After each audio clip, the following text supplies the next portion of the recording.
സാധാരണ പോഡ്കാസ്റ്റുകളെ കുറിച്ചുള്ള ഏറ്റവും വലിയ പരാതി ഇരുന്നിങ്ങനെ സംസാരിച്ചുകൊണ്ടിരുന്നാൽ എന്ത് മാറ്റം ഉണ്ടാകുക എന്നുള്ളതല്ലേ.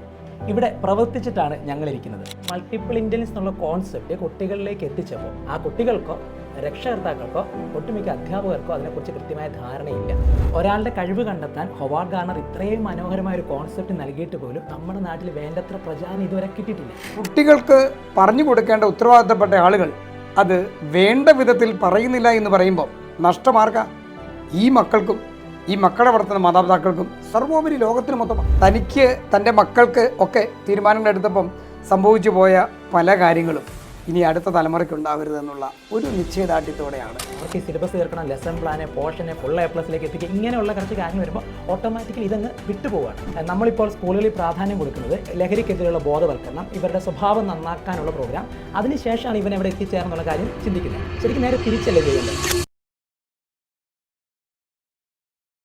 നമസ്കാരം. 9 മാസത്തെ ഇടവേളയ്ക്ക് ശേഷമാണ് ഹഗ് സീരീസിൽ കരിയറിൻ്റെ പോഡ്കാസ്റ്റ് നമ്മൾ ചെയ്യുന്നത്. സാധാരണ പോഡ്കാസ്റ്റുകളെ കുറിച്ചുള്ള ഏറ്റവും വലിയ പരാതി ഇരുന്നിങ്ങനെ സംസാരിച്ചുകൊണ്ടിരുന്നാൽ എന്ത് മാറ്റമുണ്ടാകുക എന്നുള്ളതല്ലേ. ഇവിടെ പ്രവർത്തിച്ചിട്ടാണ് ഞങ്ങളിരിക്കുന്നത്. കഴിഞ്ഞ 9 മാസ കാലയളവിൽ കേരളത്തിൽ കരിയർ റിസർച്ച് ടീമിനെ തയ്യാറാക്കുവാനായിട്ട് ഞങ്ങളൊരു കോഴ്സ് തന്നെ ആരംഭിച്ചു. അതിൻ്റെ ലെവൽ 1 ആയിട്ടുള്ള കരിയർ മെൻറ്റർ മാസ്റ്ററി, അതിൻ്റെ 3 ബാച്ച് നമ്മൾ കംപ്ലീറ്റ് ചെയ്തു. 125-ലധികം മെൻറ്റേഴ്സ് പഠിച്ചിറങ്ങിക്കഴിഞ്ഞിരിക്കുന്നു. അതിലൂടെ കിട്ടിയ റിസൾട്ടിനെ കുറിച്ചാണ് ഇനി വരുന്ന എപ്പിസോഡുകളിൽ ഞങ്ങൾ സംസാരിക്കാൻ പോകുന്നത്. അതുകൊണ്ട് നമുക്ക് സ്വാഗതം ചെയ്യാം ഡോക്ടർ ഐസക് തോമസ്. സാർ സ്വാഗതം. സാർ, നമ്മൾ ഈ കരിയർ മെൻറ്റർ മാസ്റ്ററി കോഴ്സ് ഇപ്പോൾ 3 ബാച്ച് കഴിഞ്ഞ് നിൽക്കുന്ന ഈ വേളയിൽ നമ്മൾ 125-ലധികം മെൻറ്റേഴ്സ്, അതിൽ അധ്യാപകരുണ്ട്, പല പ്രൊഫഷനുള്ളവരുണ്ട്. ഇവർ 400ഓളം കുട്ടികളെ 1-to-1 മെൻറ്ററിങ് ചെയ്തു, ക്ലാസ്സുകളെടുത്തു. അതിൽ ഈ കേരളത്തിലെ ഇങ്ങേറ്റം മുതൽ തിരുവനന്തപുരം മുതൽ കാസർഗോഡ് വരെയുള്ള വ്യക്തികൾ ഇത് പഠിച്ചിട്ടുണ്ട്. എന്നാൽ ഇവർ മൾട്ടിപ്പിൾ ഇൻ്റലിജൻസ് എന്നുള്ള കോൺസെപ്റ്റ് കുട്ടികളിലേക്ക് എത്തിച്ചപ്പോൾ ആ കുട്ടികൾക്കോ രക്ഷകർത്താക്കൾക്കോ ഒട്ടുമിക്ക അധ്യാപകർക്കോ അതിനെക്കുറിച്ച് കൃത്യമായ ധാരണയില്ല. ഒരാളുടെ കഴിവ് കണ്ടെത്താൻ ഹൊവാർഡ് ഗാർണർ ഇത്രയും മനോഹരമായ ഒരു കോൺസെപ്റ്റ് നൽകിയിട്ട് പോലും നമ്മുടെ നാട്ടിൽ വേണ്ടത്ര പ്രചാരണം ഇതുവരെ കിട്ടിയിട്ടില്ല. ഇത് കേട്ടപ്പോൾ സാറിന് എന്ത് തോന്നി? അനീഷ് സാറേ, സത്യത്തിൽ എനിക്ക് വളരെ ആശ്ചര്യമാണ് തോന്നുന്നത്. കാര്യം വിദ്യാഭ്യാസത്തിൽ ഏറ്റവും വിലപ്പെട്ട ഒരു സംഭാവന നൽകിയ സാർ പറഞ്ഞ പോലെ ഹൊവാർഡ് ഗാർണറുടെ ഈ ഒരു കണ്ടെത്തൽ എന്താണിത്? ഇത് സത്യത്തിൽ ഒരു വ്യക്തിയുടെ തന്നെക്കുറിച്ചുള്ള അവെയർനെസ്, താൻ ആരാണ്, തനിക്കെന്താ വേണ്ടത്, ഇങ്ങനെയുള്ള ഒരു ആകത്തുക നൽകാൻ ഉപകരിക്കുന്ന തൻ്റെ ഇൻ്റലക്ച്വലായിട്ടുള്ള വിവിധ തലങ്ങളെ പരാമർശിക്കുന്ന ഈ ഒരു തിയറിറ്റിക്കൽ ഫ്രെയിം കുട്ടികൾക്ക് പറഞ്ഞു കൊടുക്കേണ്ട ഉത്തരവാദിത്തപ്പെട്ട ആളുകൾ അത് വേണ്ട വിധത്തിൽ പറയുന്നില്ല എന്ന് പറയുമ്പം നഷ്ടമാർക്ക ഈ മക്കൾക്കും ഈ മക്കളെ വളർത്തുന്ന മാതാപിതാക്കൾക്കും സർവോപരി ലോകത്തിന് മൊത്തമാണ്. എനിക്ക് തോന്നുന്നത് അനീഷ് സാറേ, ഹഗ് ഏറ്റെടുത്തിരിക്കുന്ന ഈ ഒരു വിപ്ലവാത്മകമായ മുന്നേറ്റം നമ്മുടെ കേരളത്തിലെ, സാറ് പറഞ്ഞ പോലെ കേരളത്തിലെ ഈ തെക്ക് മുതൽ വടക്ക് വരെ എല്ലാ പ്രദേശത്തെയും അധ്യാപകർ, ഗവേഷകർ, സോഷ്യൽ വർക്ക്, അതേപോലെ തന്നെ കൗൺസിലിംഗ്, സ്കൂളുകളിലെ കൗൺസിലേഴ്സ് അടങ്ങുന്ന ഒരു നല്ല ടീമാണ്. ഇപ്പോൾ ഈ 120-120-ലധികം പ്രഗത്ഭരായ ആളുകൾ, വിദ്യാഭ്യാസ യോഗ്യതയുള്ളവർ ഈ ഒരു മേഖലയിലേക്ക് ഇതൊരു കാലഘട്ടത്തിലെ ഒരു ഇൻ്റർവെൻഷനാണ് എന്ന് തിരിച്ചറിഞ്ഞുകൊണ്ട് ഈ കോഴ്സിലേക്ക് വന്നത്. അതായത് പഠിക്കുകയും അത് മറ്റുള്ളവർക്ക് പറഞ്ഞു കൊടുത്തുകൊണ്ട് ജീവിതത്തിലൊരു സന്തോഷം. പല കോഴ്സുകളും തൻ്റെ വിദ്യാഭ്യാസ യോഗ്യത നിർണ്ണയിച്ച ഒരു ജോലി കിട്ടാൻ വേണ്ടി പഠിച്ച പല കോഴ്സുകളുണ്ടെങ്കിലും അതിനേക്കാളൊക്കെ ഉപരി തനിക്ക് തൻ്റെ മക്കൾക്ക് ഒക്കെ തീരുമാനങ്ങൾ എടുത്തപ്പം സംഭവിച്ചു പോയ പല കാര്യങ്ങളും ഇനി അടുത്ത തലമുറയ്ക്ക് ഉണ്ടാവരുതെന്നുള്ള ഒരു നിശ്ചയദാർഢ്യത്തോടെയാണ് നമ്മൾ കോഴ്സിൽ കൊടുത്ത മൾട്ടിപ്പിൾ ഇൻ്റലിജൻസ് തിയറി ഇവർ പഠിച്ചപ്പം അവർക്കൊരു ആവേശമായി. ആ ആവേശം അവർ മറ്റുള്ളവർക്ക് പകർന്നു കൊടുത്തപ്പം അവർക്ക് ഒരു ഞെട്ടലുണ്ടായ കാര്യമാണ് സാറ് ഈ പറഞ്ഞത്. അധ്യാപകർക്കും അതുപോലെ പലർക്കും ഇതിനെക്കുറിച്ച് വലിയ അറിവില്ല എന്നുള്ളത്. സത്യത്തിൽ അവർ പഠിച്ചിട്ടുണ്ട്, പക്ഷെ പഠിച്ചെങ്കിലും അത് വേണ്ട പോലെ പ്രായോഗികമായ തലങ്ങളിലേക്ക് എത്തിക്കാൻ കഴിഞ്ഞില്ല. അങ്ങനെ എത്തിക്കാൻ കഴിയാതെ വന്നപ്പോൾ അതാണ് എനിക്ക് ആശ്ചര്യമുണ്ടായത്. കാര്യം അത് എന്തുകൊണ്ട് എത്തിക്കാത്തത് മറ്റൊന്നും കൊണ്ട് ഇതിൻ്റെ ഇമ്പോർട്ടൻസ് അത്ര കണ്ട് അതിൻ്റെ സിഗ്നിഫിക്കൻ്റ് ഇഫക്റ്റ് എന്താണെന്ന് തിരിച്ചറിയാതെ പോയതാണ്.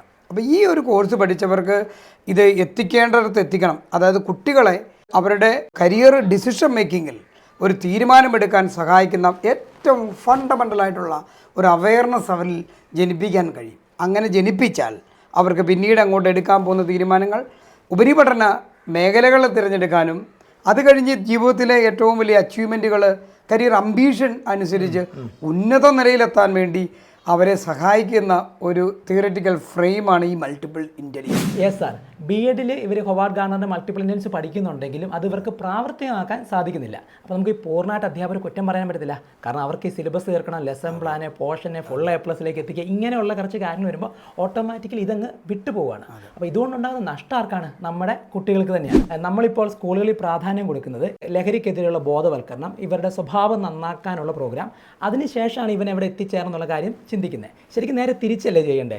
ഇവൻ എവിടെ എത്തിച്ചേർമെന്നൊരു കൃത്യമായ പ്ലാൻ ഉണ്ടെങ്കിൽ ഓട്ടോമാറ്റിക്കലി ഇവൻ്റെ സ്വഭാവം നന്നാക്കിയോളൂല്ലോ.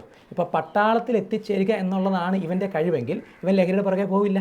അപ്പോൾ അത്തരത്തിലല്ലേ ഇത് അപ്ലൈ ചെയ്യപ്പെടേണ്ടത്? കുട്ടികൾക്ക് അവരുടെ എബിലിറ്റീസ് അല്ലെങ്കിൽ അവരുടെ കഴിവുകൾ അത് കണ്ടെത്തി കൊടുക്കലാണ് മൾട്ടിപ്പിൾ ഇൻ്റലിജൻസ് വഴി ഇവിടെ സാധിക്കേണ്ടത്.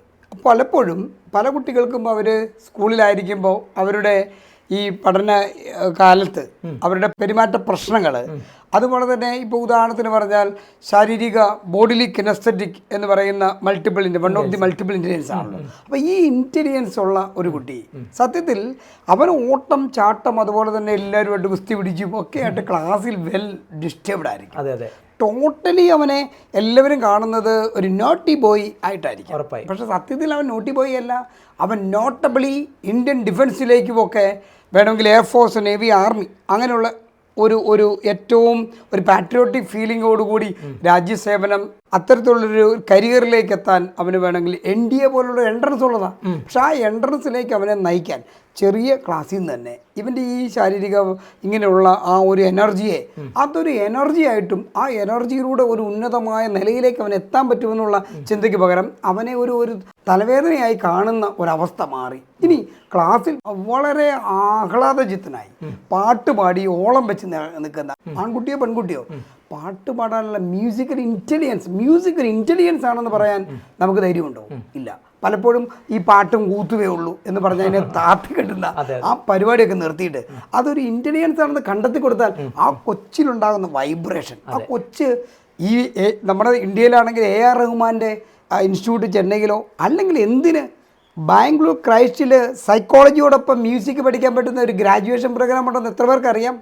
അങ്ങനെ എടുത്തിട്ട് ലണ്ടൻ സ്കൂൾ ഓഫ് മ്യൂസിക്കിലും ട്രിനിറ്റി കോളേജിലൊക്കെ പോകാൻ ആ കുട്ടിക്ക് ഒരു കരിയർ പാത്വേ സെറ്റാക്കാൻ കഴിയുന്നതാണ് മൾട്ടിപ്പിൾ ഇൻ്റലിജൻസിൻ്റെ മഹത്തായ കോൺട്രിബ്യൂഷൻ. അതുകൊണ്ട് തന്നെയാണല്ലോ ഇത് സാക്ഷാത്കരിക്കപ്പെടാൻ പറ്റാത്ത കുട്ടികൾ ലഹരിയുടെ പുറകെ പോകുന്നത്. തീർച്ചയായിട്ടും ലഹരി മാത്രമല്ല സാറേ, മറ്റ് പലതര സ്വഭാവ നമ്മൾ പറയുന്നില്ലേ, അവൻ കൂട്ടുകെട്ടാണ്, അവൻ അങ്ങനെയാണ് ഇങ്ങനെയാണ് എന്നൊക്കെ പറഞ്ഞ് വളരെ സസ്പീഷ്യസ് ആയിട്ട് ഒരു കുട്ടിയുടെ അവൻ ഇനി ഒരു മൊബൈൽ ഫോൺ എടുത്ത് അവൻ കളിക്കുമ്പോൾ ഇൻസ്റ്റയിൽ അഡിക്റ്റാണ് ഇങ്ങനെയൊക്കെ പറഞ്ഞ് അവൻ അതിലേക്കൊക്കെ പോകുന്നത് സ്വാഭാവികമായും ഇവൻ്റെ ഉള്ളിലുള്ള കഴിവുകളെ കണ്ടെത്തി അതിനനുസരിച്ചുള്ള ഒരു പ്രോപ്പർ ഗൈഡൻസ് കൊടുക്കാതെ പോകുമ്പോഴാണ് അവിടെയാണ് നമുക്ക് ഈ ഇൻ്റലിജൻസ് വളരെ കുട്ടികൾക്ക് പ്രയോജനപ്പെടുന്നു എന്നുള്ളത്. പലപ്പോഴും ഞാൻ ശ്രദ്ധിച്ചിട്ടുള്ളൊരു കാര്യമാണ് +2, അതായത് +2ൻ്റെ എക്സാമിന് തൊട്ട് മുമ്പ് അല്ലെങ്കിൽ ഡിസംബറൊക്കെ കഴിയുമ്പോഴാണ് കരിയർ ഗൈഡൻസിൻ്റെ ക്ലാസ്സുകൾ. അവിടെ എന്താ സംഭവിക്കുന്നത്? കുറേയേറെ കോഴ്സ്, ലിസ്റ്റ് ഓഫ് കോഴ്സസ്, അതിനകത്തുനിന്ന് ഷോർട്ട് ലിസ്റ്റൊക്കെ ചെയ്തിട്ട് ഏതോ ഒന്ന് നീ എന്നാ പോകുന്നത്, കൂട്ടുകാർ പോകുന്നതിൻ്റെ പുറകെ അല്ലെങ്കിൽ വീട്ടുകാർ ഒക്കെ ആയിരിക്കും ചിലപ്പം കൂടുതൽ ആകാംക്ഷ. ഇവൻ +2 വരെ എത്തി എന്നിട്ടും ഇവനൊരു ചൂടൊന്നുമില്ലല്ലോ, ഈ കോഴ്സൊക്കെ എടുക്കണ്ടേ എന്നൊക്കെ കൊണ്ട് നാട്ടിലെ ഒരു എന്താണ് ട്രെൻഡ് അനുസരിച്ചുള്ള കോഴ്സിൻ്റെ പുറകെയൊക്കെ വിടുന്നതിൻ്റെ ഒരു പ്രശ്നം കിടക്കുന്ന ഇവിടെയാണ്. അത് ഒരു ഹൈസ്കൂളിൽ 8ാം ക്ലാസ് മുതലേ കുട്ടികൾക്ക് ഈ ഇൻ്റലിജൻസ് അസസ് ചെയ്യാനുള്ള സാധിക്കും. അങ്ങനെ അസസ് ചെയ്ത് സെൽഫ് അവയർനെസ്സോടുകൂടി ആ കുട്ടി പതിയെ സ്ട്രീം സെലക്ഷനിലേക്കും പിന്നീട് കോഴ്സ് സെലക്ഷനിലേക്കും ഒക്കെ എത്തിച്ചേരുന്ന ഒരു പ്രോസസ്സ്. പട്ടുനൂൽ പുഴു ഇവിടെ പൂമ്പാറ്റിയാവുന്ന പോലെ ഒരു പ്രോസസ്സുണ്ട്, ട്രാൻസ്ഫോർമേഷൻ. അങ്ങനെ എത്തി കുട്ടികളെ പോകാൻ സഹായിക്കുന്ന ഗംഭീരമായ ഒരു ഇൻ്റലക്ച്വൽ അണ്ടർസ്റ്റാൻഡിംഗ് ആണ് മൾട്ടിപ്പിൾ ഇൻ്റലിജൻസ് എന്ന് പറയുന്നത്.